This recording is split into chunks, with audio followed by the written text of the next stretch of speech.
Alright, hi everyone, we are starting in 2 minutes.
Alright, hello everyone. Welcome to YouthPAC 2023. This is our presidential debate event on the motion this House would accept refugees and stateless children into public schools in Malaysia. So this event is organized by Taylors and MIDP, and we're so happy to have you here. So on my right here, we have Tariq on side proposition in favor of this motion. Let's give him a hand. And on my left here, we have Salini, which is side opposition against this motion. Come on, guys, you can do better than that. Let's give them all a hand. All right, so before we begin this presidential debate, there are a few house rules that all of us need to adhere by. So number one, while this festival is primarily a English-speaking event, feel free to speak in Bahasa Malaysia, or you can also, give our Malaysian campo if you're asking questions or whatsoever. Number two, we would like for every session to be a safe space for intellectual discourse. This does not mean that no one is allowed to disagree with each other, but you have to be respectful in doing so. Number three, if you'd like to reproduce any of the sharing by the speakers, please do so responsibly and avoid misquoting or taking them out of context. So for sharing from members of the audience specifically, the Chatham House rules apply, which means that you are free to use the information and experiences shared, but please do not reveal their identity. Number 4, keep your mobile phones on silent throughout the session. You are not allowed to record the session. However, you may take videos or short clips for, IG story or Facebook story. Number 5, as the BIM interpreters are seated on the right side of the hall, for those who'd prefer it, you may be seated closer to the BIM interpreters for a better view and access. Number 6, you are encouraged to ask questions at the very end of the session. When the Q&A session opens, please raise your hands and I will call you out accordingly. So you can pay attention during the debate and write down any questions that you may have. And last but not least, this session is streamed live on digital platforms of MIDP and Astro Awani on Facebook, YouTube, TikTok, and Twitter. So do share them to your friends and feel free to watch them. So without further ado, we're going to begin our presidential debate. So on my right side, I have proposition. Tariq, you may begin your opening statements. Let's give him a hand.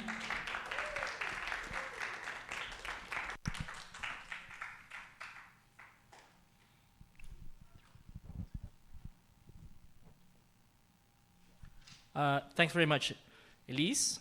Hi, glad to be here, glad to be invited to talk about something that's very topical, very important, and relevant to something that I think a lot of Malaysians probably aren't so aware about because of the nature of stateless and refugees in this country. A lot of them tend to be invisible, and that is what the proposal that I seek to push forward seeks to address. I have 3 things to talk about. Firstly, what is our proposal? And I have 2 short arguments to make. One is that we would have them, as the motion suggests, be put into existing public government schools. However, for older students who may not be used to the current schooling system, they may initially be put into a separate transitionary class. I think that's already present today when it comes to students coming from SJK schools coming into public schools. There's already a system for that.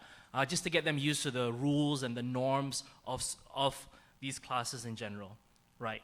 So there are 2, I also want to point out that as of 2016, right, the Ministry of Home Affairs stated that there are over 200,000 stateless children.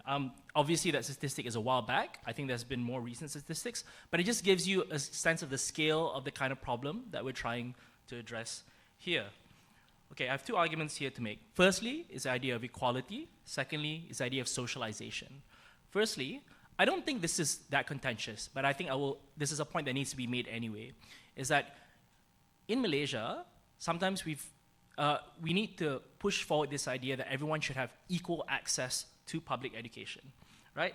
But I think more than that is that the reason why we're even having this debate is because we believe in this moral code that children, like each of our children, or not even our children, the future generation should have better than what we have today. And that's why we should try to make things better for them than what is currently available, right?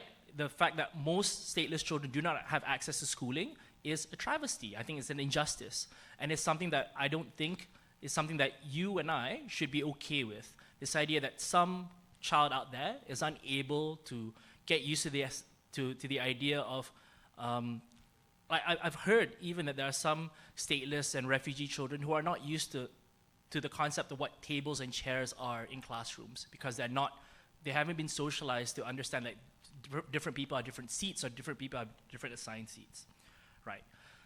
My second argument is about socialization, and this is a broader point in that I think that one of the things that sometimes informs social stigma and prejudice towards people, especially refugees and stateless children, is ignorance. And what this proposal seeks to do is address that by making sure that these children, the stateless children, are socialized to average Malaysians, but also average Malaysian children are also socialized to stateless children. Now, obviously, we would not have it so that these children are differentiated by who they are, but let's note, first of all, that in Malaysia, one of the ways in which, well, not just Malaysia, but anywhere really, one of the things that we use to be able to differentiate each other is one, our shared struggles, our shared memes even, like even among children, memes like mak kau hijau and stuff like that. Like those are the kind of things that bind children. And people who don't know those memes, you can already tell they're not from us, they're not of us.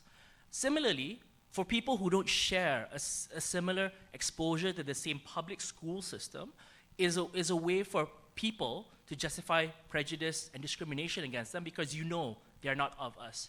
And so we think that continued exclusion of stateless and refugee children makes it harder, and we would like it so that they are more socialized and make it far less likely for them differentiators or us to be able to differentiate them from the rest of society. Thank you.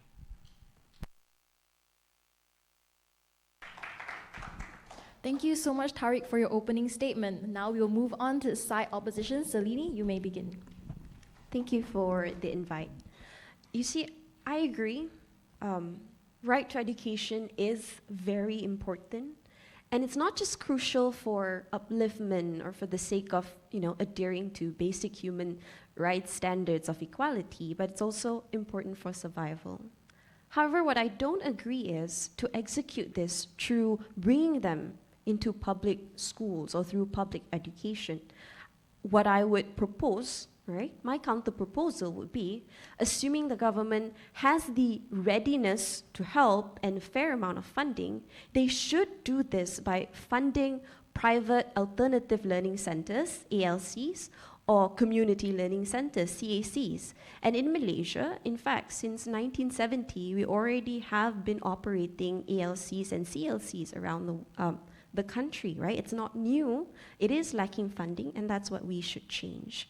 And why is that the case? Is because I believe there's an inherent problem with public education, public schools that we can't change, which is public school is a one-size-fits-all solution. And the standardization that happens in public schools is something that we cannot remove, because if you want to operationalize something, you want to run something at a nation scale, right? It has to be standardized in terms of how you wear your uniform, what kind of uniform, what's the curriculum, what's the main medium of language to use. Without this standardization, like public schools would essentially fail and cannot serve its purpose. So going back to funding ALCs and CLCs instead, there are two factors that we can guarantee when it comes to giving education to refugee children or stateless children. The first one is adaptability. With the flexibility that CLCs and ALCs are able to provide, you can accommodate to these children who are not like any ordinary Malaysian children. They come with huge amount of trauma. They are forced to flee their homes, and there's significant language barriers. Some of them come from areas where they don't even use the Roman alphabet, right? So this is not something that an ordinary transition classes can accommodate to. There's a lot of psychosocial support structure that needs to put in place that you cannot do in public schools. And with the flexibility, different ALCs and CLCs can accommodate to different type of refugees who may have different struggles, right? And secondly, I would say that in terms of sustainability, this is where private ALCs, CLCs can accommodate the students better. How so? When refugees, children come in, it's not necessarily that their end goal is to resettle. They are not. They all have different end goals. Some of them would like to resettle in, let's say, Northern America or Europe, right? If they go to public school, they'll be tied to our national curriculum, which may not be beneficial if they want to resettle somewhere else. But if we were to send them to ALCs and CLCs based on their preference, that's when they can choose what kind of curriculum that they want to follow, right? For example, Dignity for Children Foundation, they uses IGCSE as the main qualification that allows these refugee children or stateless children to resettle into different countries. What would happen if we were to force stateless children or refugee children to stick to one standard? Let's say they follow the Malaysian curriculum. We have seen this where previously SCLC, before 2012, they follow the Malaysian curriculum. They use English, but when we switch the medium from English to Bahasa, they struggle, which means standardization doesn't work for them. And that is why today I would counter-propose we give funding to private CLCs and ALCs instead of putting them in public school. Thank you.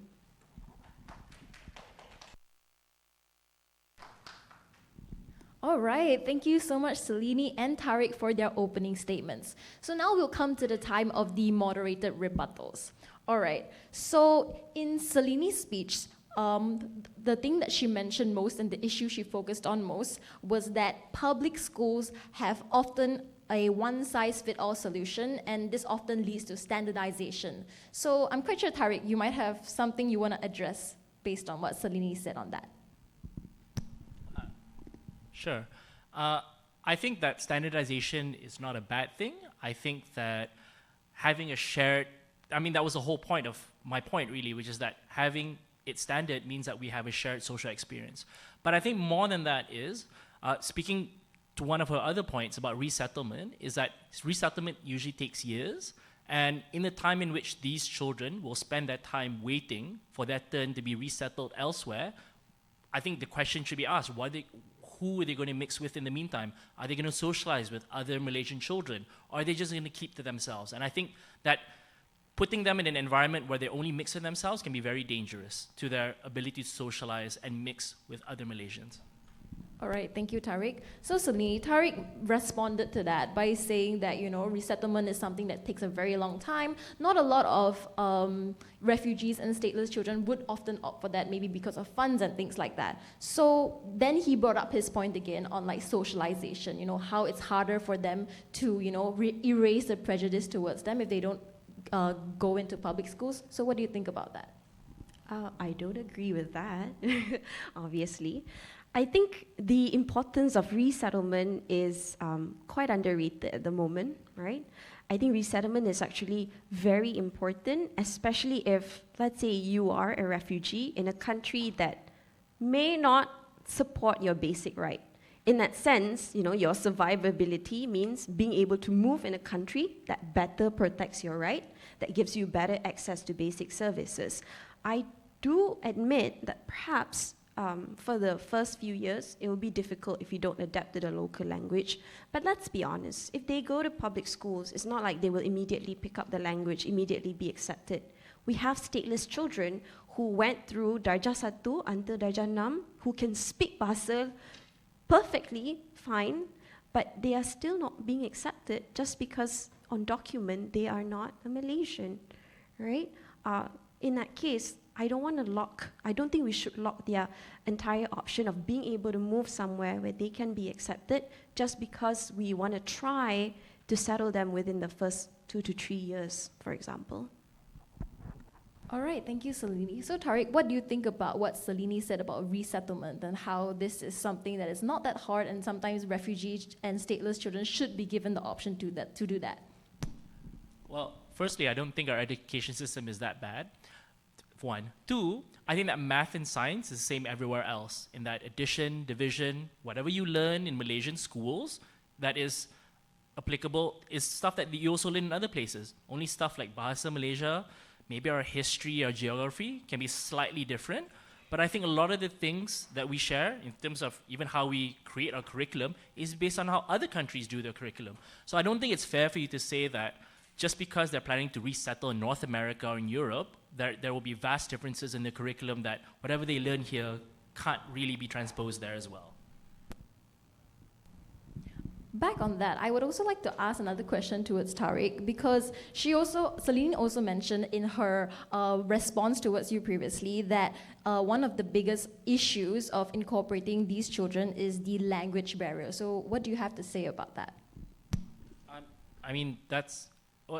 When you say language barrier here or in the places where they plan to resettle? No, she mentioned language barrier as in if these children are placed into public schools, they would have a language barrier in the sort of subjects that they're learning and maybe towards their peers. I think that's a struggle that everyone goes through eventually, and this is a struggle that's true not only of stateless and refugee children, but also people for whom Bahasa is not necessarily their first language. So I think And I think one of the things that I think I will probably stand behind is that shared challenges and shared, I guess, obstacles is what binds these children together. So like stateless and refugee children have something in common, I guess, with other people who don't have Bahasa as their first language. All right, thank you. So Selini, Tariq mentioned that, language barrier is something that most children go through and it's not that big of an issue. How do you think his response to that clashes with your point on that, and also how you may respond towards the thing on him saying, how it's going to be easier for these students if they are placed in public school so they can socialize? Right. I think with regards to language barriers, Tariq is correct. Wherever you go as a refugee, or even like any ordinary children in Malaysia, right, there will be some levels of language barrier. Let's say, if you want to go to an English-speaking school or Malay-speaking school, you will still have to learn a new language based on that institution. However, what we're comparing here is the intensity of that language barrier, right? And at what environment will this language barrier affect you? Perhaps like the language barrier isn't such a big deal if it's only being used in class and it's a language that you are still exposed to in your ordinary day life. But when it comes to refugee children, that might not be the case. They may struggle to order food at the canteen, for example. They may struggle in communicating their emotions if they need support from their teachers or counselors. But I think more importantly, right, the point on the shared experience, spot on, Tariq. Shared experience is important. Having a good support structure is also very important for children who has to go through so much trauma. And this is where I would like to tie back to my proposal, where I think the shared experience in ALCs and CLCs, the support structure is much stronger. Let me give you a visual of what this looks like. So some of these CLCs and ALCs, they are also run by refugees themselves, whereby their instructors, their teachers also come from the same community. So these are adults who are not just trained to deliver curriculums, but they also understand what it's like to be a refugee. They understand the struggles that these children go through. Therefore, they are in better position to support these children. And I think in terms of creating a safe environment, given like your fellow classmates are also refugees, stateless children, it's a lot safer. You are less likely going to get judged, get mocked, in comparison where you are distributed across multiple public schools, right? You have children or teachers who are not sensitive towards your experience, so they may say something hurtful. They may not show up when you need support, and they may not understand when you need help and you are unable to ask for that help as a refugee children. So that's why I would say it's better if the government has the readiness for it and the funding for it. Fund these ALCs, fund the CLCs. They have the experience to provide the psychosocial for it.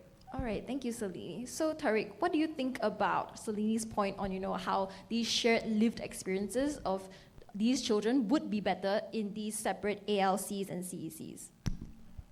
Well, firstly, I don't think that children are solely educated like in schools, right? I think that's one of the places in which they receive a lot of education. But I think a lot of the things that Selini talks about in terms of support structure, in terms of understanding from refugees, can be done elsewhere. It can be done at home, can be done like in counseling, whatever it is. But it doesn't have to happen in school.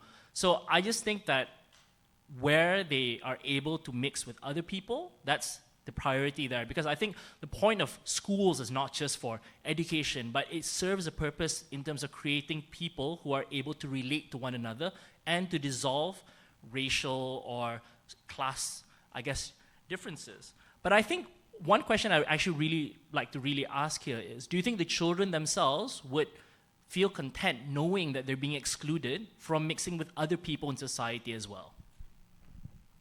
All right, thank you, Tariq. So, Selini, what do you think about what Tariq said on how these children will not be able to, have these interactions with citizens, children of in Malaysia? I think at that age, maybe it won't be seen as an exclusion, because let's try to put ourselves in that shoes and imagine what would it be like, if we were to go to a public school. Worst case situation. We might be severely bullied for being different, for speaking different, for having an accent, but like in a slightly better situation where we might still be excluded in a class because, people might not want to invite us back home to play with them after school. He, she looks different. I think exclusion will still happen regardless, right? And I would like to tie this back with what I said earlier. At the very least, in a private ALCs and CLCs, people look more like you. They behave more like you, and they're more understanding and more empathetic. And as a children, maybe it's better to put them in a safe environment rather than trying to implement some national integration assimilation agenda, right? And if I may add, I think another important issue to also discuss here is, government's capability in supporting the refugees and stateless children. I'm interested to know how, Tariq would feel, how government might be better at executing national level public education policy. Thank you, Selini. Tariq, would you like to address what she mentioned about your policy? Wait. So just to clarify, what did you mean by that, Selini? Like in terms of the national? I mean, from a government's standing, is it easier to try integrate refugee children, stateless children, into public school, or is it easier to facilitate fundings, for example, or have a G2G, government-to-government initiatives in creating funding for private ALCs? I have two responses to that. Firstly, is that I actually do think it would be easier to integrate them within a national system simply through economies of scale, because it's given how many thousand stateless children there are, I think it would be easier for you to have them be integrated wherever they are, rather than to push them to go to whatever ELCs or CLCs you talk about, separate from these other schools, and to establish them as well. You can just use existing facilities. I think that. But even if it were harder, I think it's worth it simply for the values that I talked about earlier, which is, I guess, inclusion and not excluding them from the rest of society. Yes. All right, so one last question based on the policy and the proposal, right? So Tariq mentioned that, the challenge would be worth it. So I'm actually interested to know, what are the current challenges that are faced, in the funding or the setting up of ALCs and CLCs for these children, and how you think, the government might be able to overcome it, and why then you think it's a better policy. So the difference in challenges, right? In public school, the kind of challenges that you would need to overcome is training existing teachers to also provide emotional and psychosocial support, right? This requires a lot of work, not just money. But the kind of challenges you face in ALCs and CLCs, you already have individuals that are dedicated to solving the issue, who cares about the issue. But what's standing in their way right now is the amount of funds that they have. They don't have funds, right? Or they lack funds. And I think that's an easier challenge to deal with. In fact, what we currently already have, we have Philippine embassies sponsoring certain ALCs and CLCs. We have an Indonesian government-run ALCs and CLCs in Malaysia, right? And I think with the presence of a government that's ready to do so, you can provide funding, you can facilitate the conversation between different governments within the region who wanted to help refugees and stateless children in our country. And I think just by explaining it, I'm sure it sounds a lot easier and simpler. And if I may add, right, the comparison right now here is, if you want refugee children and stateless children to go to public school, you are basically telling them they have to act like a Malaysian kid. They have to behave like a Malaysian kid. You are molding them and forcing them to become something else. And we're talking about children who are already forced to be courageous, who are already forced to be gritty, who are already forced to be resilient, right? But in comparison, by funding ALCs and CLCs, you're bringing education to them. You're creating an institution that fits who they are right now. And I think that's very important in helping children, because at the end of the day, we are talking about children. The burden should not be on them to become more Malaysian and more acceptable. The burden should be on Malaysians to create that safe environment that welcomes them and help them as they are. Thank you. Great, thank you, Selini. So to the members of the floor, we'll be having our Q&A in 10 minutes. So as the debate is ongoing, the rebuttals are ongoing, you may write down any questions that you may have, and when the time comes, you will be given your opportunity to ask our fellow debaters the questions that you may have. Now, continuing on to our rebuttal sessions, so Tariq, what do you have to say in response to what Selini said? I think, firstly, I think children are more resilient than we think. I understand Selini's point, is that these children have been through a lot, and it's difficult for us to expect them to go through more. But I would also ask, is it easier, just to echo something that Selini said earlier, is it easier for us to expect and to ask children to adapt to Malaysian norms, or is it easier for us to ask Malaysians to adapt to whatever norms these children are used to? It's definitely easier to ask children to adapt, but that's not an action that can be successful easily, right? I mean, it's easy to burden push and tell the children, hey, this is on you.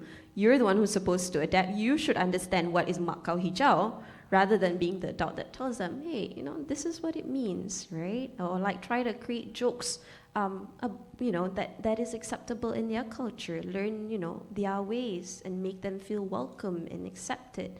I would rather have that burden on Malaysian, especially adults, to have that acceptance. And I think this also supports an argument that I made earlier about sustainability of trying to create this change. Because, I mentioned there have been cases where stateless children did complete an entire sekolah rendah, but not allowed to take UPSR just because they don't have, a card or birth certificate that says they are Malaysian. I think tolerance, at the end of the day, is more important than assimilation, because a refugee child or stateless child can only do so much if the adults or the Malaysians around them are not ready to accept them, are not willing to accept them, or don't even want to put in the work to build that tolerance, then it's quite pointless.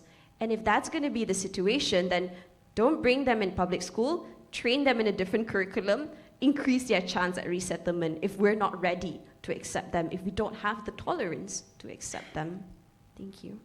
All right, so the issue here right now is that in Selini's side, she thinks the burden should be on the adults, right? Not on these children themselves to make them feel welcomed. Whereas on Tariq, he feels that, these children should be placed in institutions where they have exposure towards citizens, children, where they are able to then have these shared lived experiences. So I have a curious question, right? It's a known fact that these refugees and stateless children, they often don't have the common shared lived experiences than normal children, right? For example, you mentioned memes. They don't have access to maybe social media or something, right? So how do you think then they would be able to curate these shared lived experiences with normal children in public schools and instead not be, bullied and face the trauma that Selini was trying to talk about? I think the word for this is osmosis, simply through mixing and talking to these kids. I think kids in general are not socialized to naturally discriminate against one another. I think they have a natural inclination to befriend one another, obviously they will note differences, and I know sometimes children can be cruel, but I think there's also instances in which children can really bond with one another. But I think one of the things Selini really points out, and I think it's a really important question, is that if people today, if adults today are not ready, the question I would ask is, what would you have done to make them ready 10, 20 years ago to accept refugee and stateless children today? Would you have had these children be put in separate institutions, or would you have had them as children mix around and see that stateless children are not as vilified or as stigmatized as society would have us believe? All right, thank you, Tariq. So, Selini, what do you think about that? How do you think that your proposal right now is making a change towards the tolerance that you were trying to talk about, that adults should have and the people in general should have towards these children? I think it's important to note that for either proposal to work, be it integrating children into public schools or provide funding to ALCs and CLCs, government readiness has to be there, right? This is not something that, it can only exist, if you put children in public school, or it can only exist if you give funding. This is like definitely step one that is required for both sides or for both policies to work. And maybe that's something that, we all can work for, however we want. But at the end of the day, to Tariq's credit, integration and assimilation at some point need to happen. It does have a unique value that it provides. It has to take place. How will it be different between Tariq's policy and what I would propose? So in his policy, he wants to try and see if this assimilation could be successful in schools, where he admits children can be cruel. And when we said children can be cruel, they can be very cruel, right? Or we could help nurture this refugee children, stateless children, to a certain level of emotional maturity or emotional safety, and only then facilitate integration or assimilation. What would this look like? For example, maybe they go to private ALCs and CLCs for Darjah 1 sampai Darjah 6 or the equivalent of it. Maybe like later in university or when they're a teenager, we try to create that assimilation or integration through external programs. Invite them to a debate competition, for example, or like have a moderated discussion, any group activities, team building. And all of this can be done in smaller sizes, more curated, and more targeted depending on a different level of readiness to assimilate, right, by these refugee children. Rather than applying it like a blanket policy, masuk sekolah, pandai-pandai buat kawan, good luck, you'll do well, right? I don't think that's a safe way to approach, especially when we're dealing with children.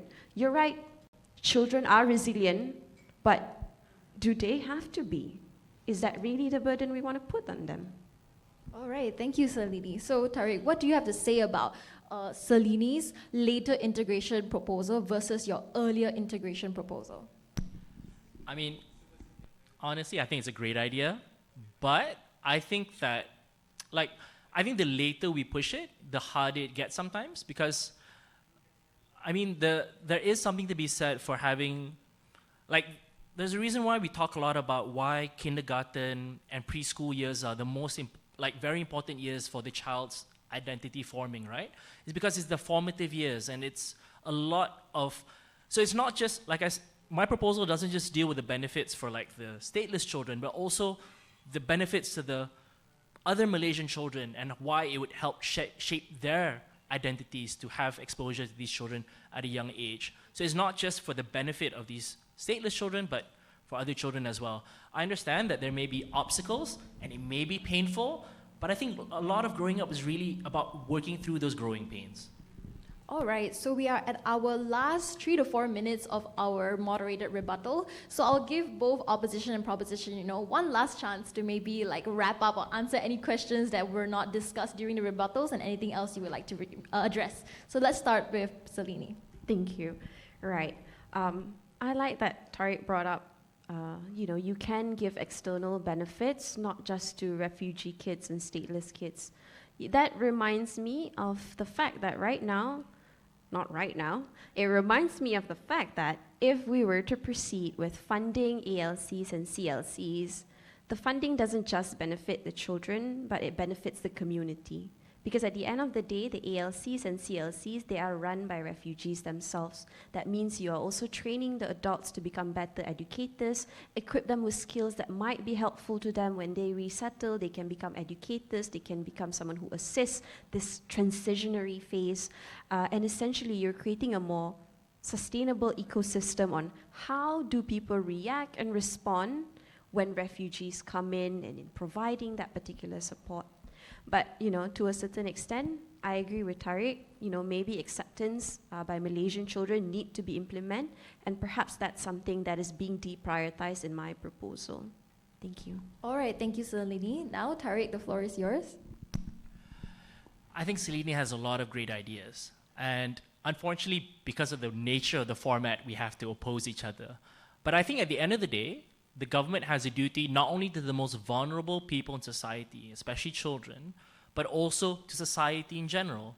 And so I think that while I think that probably Salini's proposal does a lot, probably more, to help stateless children, I don't think it does enough to deal with what it would do for Malaysian society and their socialization with these refugee children, which I think is one of the things that the proposal allows to happen. All right, everyone, let's give a round of applause to our fellow debaters. They did awesome, didn't they? So right now is our moderated Q&A session with the audience. So after listening to what our fellow debaters have had to say about this motion, may I see a show of hands for anyone who has any questions to ask at all? Either to Salini, to Tariq, or just an open-ended question. Anybody? You can just raise your hands and we will have people pass you mics.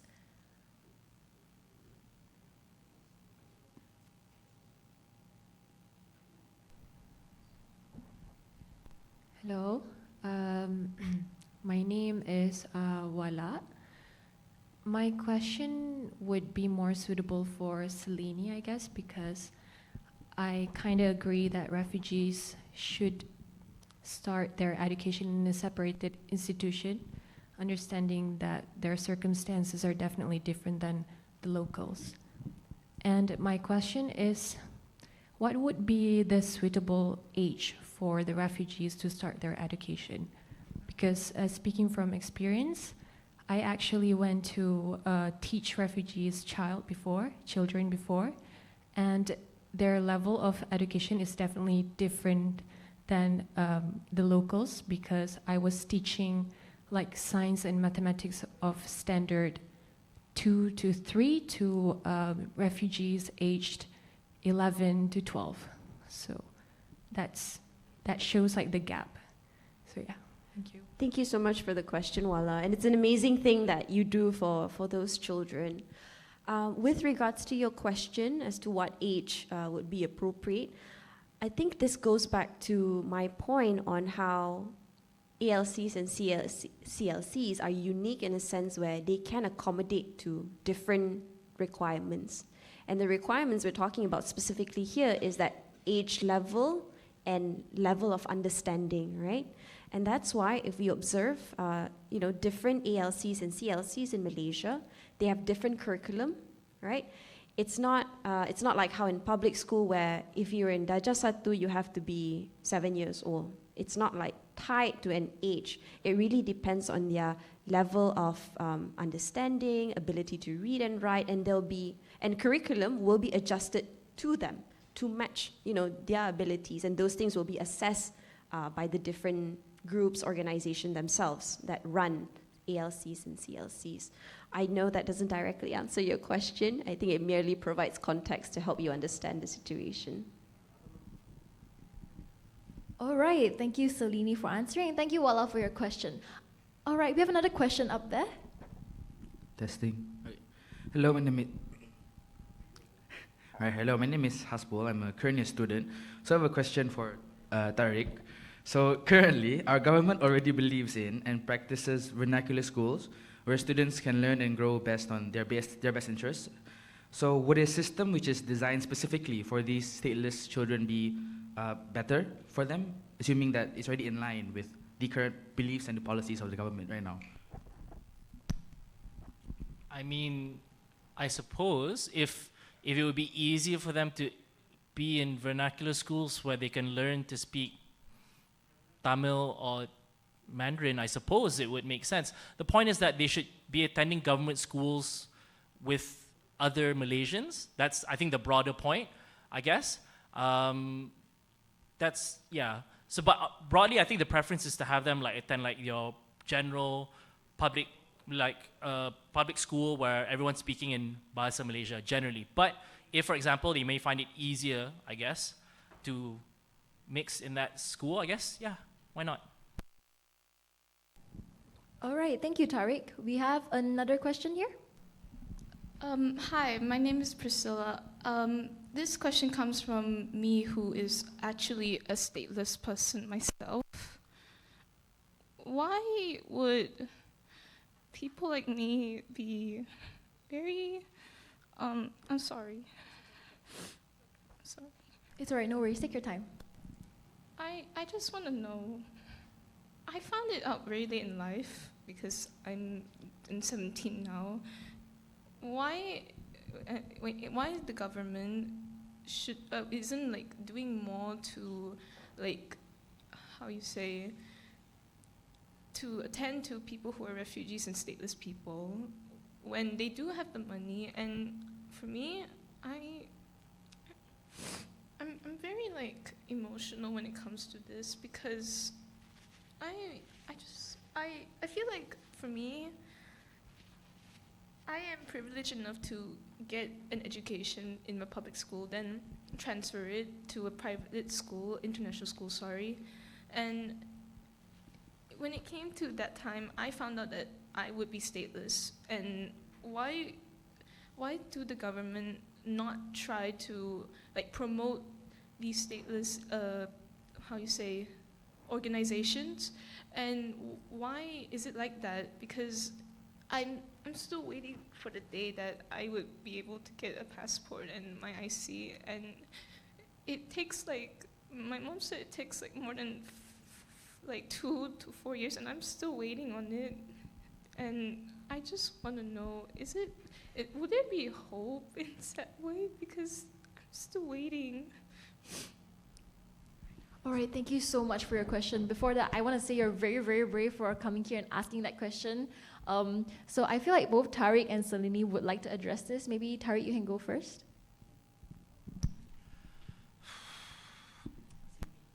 All right, Salini. I'm sorry we failed you. I really am.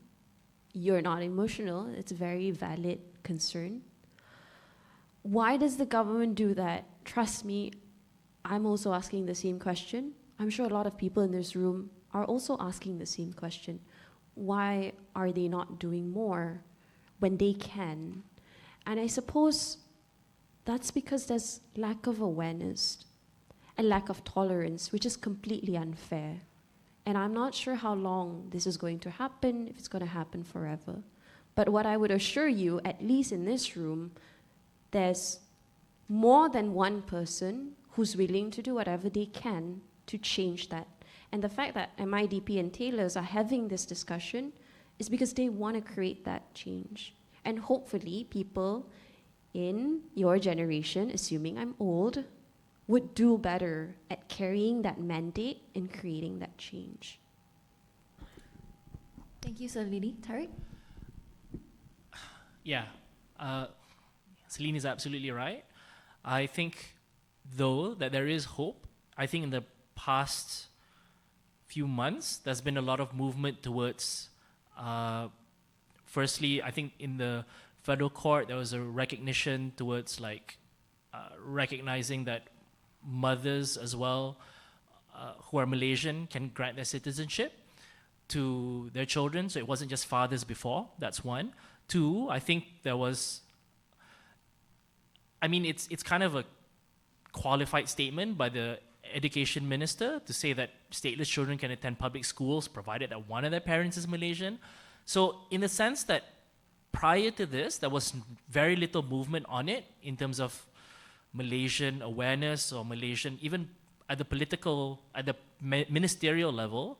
I think now there's at least a lot more awareness and a lot more movement towards, I think, you getting what you really want out of this. Yeah. All right, thank you, Tariq. We can take one last question as our session is almost ending. Does anyone else have the last question?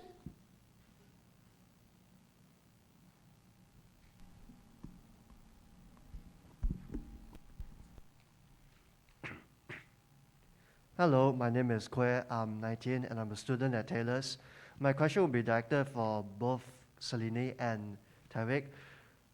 Because from a refugee and stateless children point of view, you are coming into a place where you're not familiar and you don't have an established identity or community that can help support you in this place.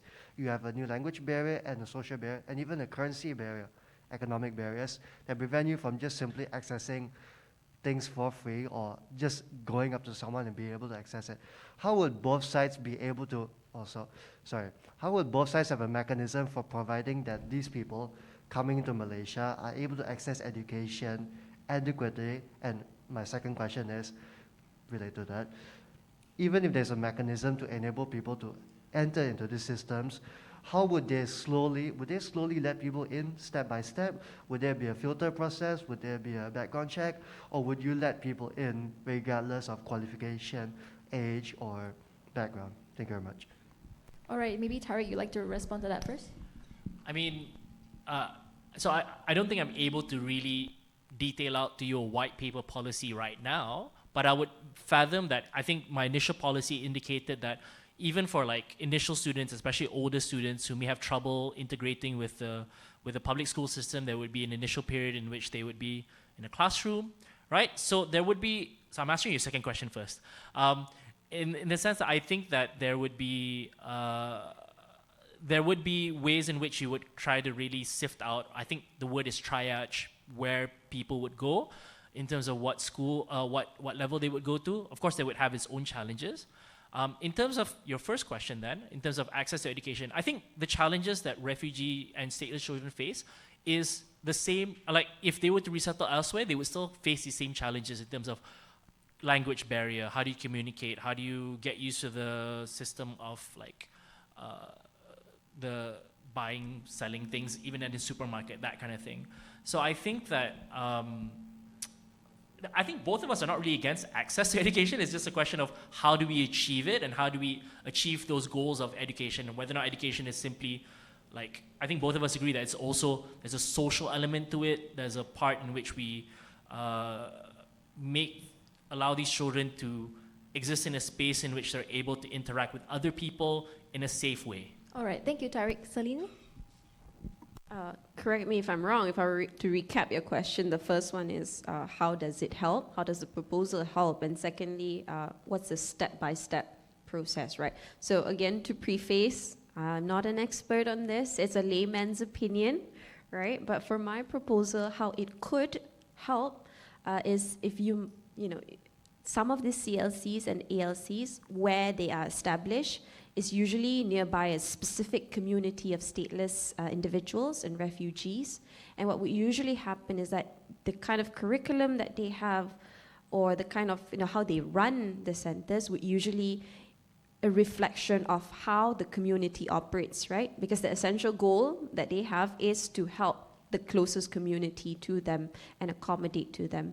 And I guess in that way, that's how they help the integration happen, whereby, you know, they accommodate to that specific community. For example, an Indonesian government-funded CLCs would focus more on how do they help Indonesian migrant children, something along that line. But in terms of a step-by-step, what I know here is that there are some CLCs that just accept students. Of course, there will be some screening, but not screening in a way whether you deserve or don't deserve to be there, but rather on what's your level of understanding and skills so that I know where to place you in terms of your level. But there are also other ALCs and CLCs that accept students who hold UNHCR cards, right? So they make it as a requirement. If you hold that particular card, then you can access our education system or accept any other services that is related to UNHCR. All right, thank you, Salini. This marks the end of our Q&A session. So before we end, just a brief summary of what was discussed throughout this presidential debate. On Tariq, in favor of this motion, he talks about, you know, reducing stigmatization, removing the ostracization, helping these children to assimilate and, you know, socialize better and perhaps have a better life from being in contact with normal citizens of Malaysia. Whereas on Salini's side, she talks about the problem with the standardization of public schools, and she says that, you know, by putting them in separate institutions, this provides flexibility, adaptability for them. It's more sustainable for them in the long run. So hopefully everyone gained something out of this debate. You learned something. It made you think a little bit more about this issue and perhaps how you could contribute as well and raise your awareness as well. So thank you all for attending our presidential debate of Youth Pact 2023 by Taylors and MIDP. We hope you all have a great day ahead, and I will pass the time next to the moderator of the next session. Thank you so much. All right, thank you so much everyone for coming and staying throughout the whole session. Please don't go anywhere yet. I have a few quick, very important announcements to make. The first announcement is please scan the QR code